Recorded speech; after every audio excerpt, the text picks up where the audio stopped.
Narito ang mensahe ng Panginoon sa iyo ngayon. Alam ko ang mga panahong pakiramdam mo ay nababalot ng dilim ang iyong buhay.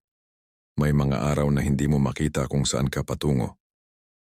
May mga problema kang hindi alam kung paano lulutasin, mga sugat na matagal nang dinadala ng iyong puso, at mga pangyayaring nag-iwan sa iyo ng takot at panghihina. Ngunit anak, huwag mong isipin na ang dilim na iyong nararanasan ngayon ang magiging buong kwento ng iyong buhay. May liwanag na naghihintay sa iyo. Ako ang iyong liwanag. Kapag hindi mo makita ang daan, ako ang gagabay sa iyong mga hakbang. Kapag hindi mo alam kung saan ka pupunta, magtiwala ka sa akin. Hindi mo kailangang makita agad ang buong landas. Sapat nang makita mo ang susunod na hakbang at magkaroon ng pananampalatayang ako ang kasama mo. Huwag mong hayaang ang mga pagkakamali ng nakaraan ang maging tanikala na pumipigil sa iyong pagbangon. Ang iyong nakaraan ay maaaring nagturo sa iyo, ngunit hindi nito kailangang maging kulungan mo. May kapatawaran, may pagbabago, may panibagong simula. Anak, kung matagal kang nanirahan sa takot, tutulungan kitang matutong mamuhay ng may tapang.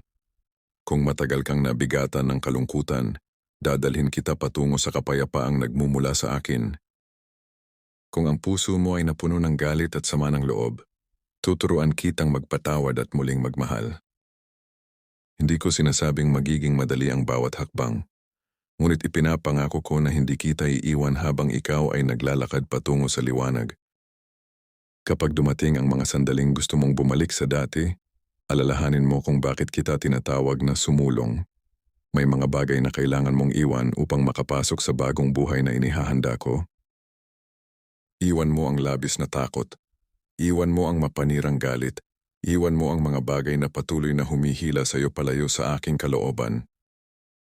At huwag kang matakot sa liwanag. Sapagkat sa aking liwanag makikita mo ang tunay mong halaga. Makikita mong hindi ka walang pag-asa. Hindi ka nakalimutan. Hindi ka nag-iisa. Anak, maaring matagal kang naghintay para sa pagbabago, ngunit huwag kang mawalan ng pananampalataya. Ang pagsikat ng araw ay nagsisimula sa unti-unting pagliwanag ng langit. Ganoon din ang gagawin ko sa iyong buhay. Unti-unti kitang ilalabas sa dilim at ituturo ko sa iyo ang daan patungo sa panibagong umaga. Darating ang panahon na lilingon ka sa iyong pinanggalingan at sasabihin mong, doon pala ako hinubog ng Diyos, doon pala niya ako tinuruan, at doon pala nagsimula ang aking pagbangon. Kaya anak, bumangon ka. Huwag kang manatili sa lugar na puno ng kawalan ng pag-asa. Hawakan mo ang aking kamay at magpatuloy.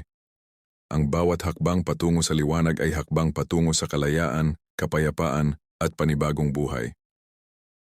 Ako ang iyong liwanag sa gitna ng dilim. Ako ang iyong pag-asa kapag nanghihina ka. Ako ang iyong lakas kapag hindi mo na alam kung paano magpatuloy. Hindi pa tapos ang iyong kwento. May bagong umaga para sa iyo. May bagong simula. May liwanag na naghihintay.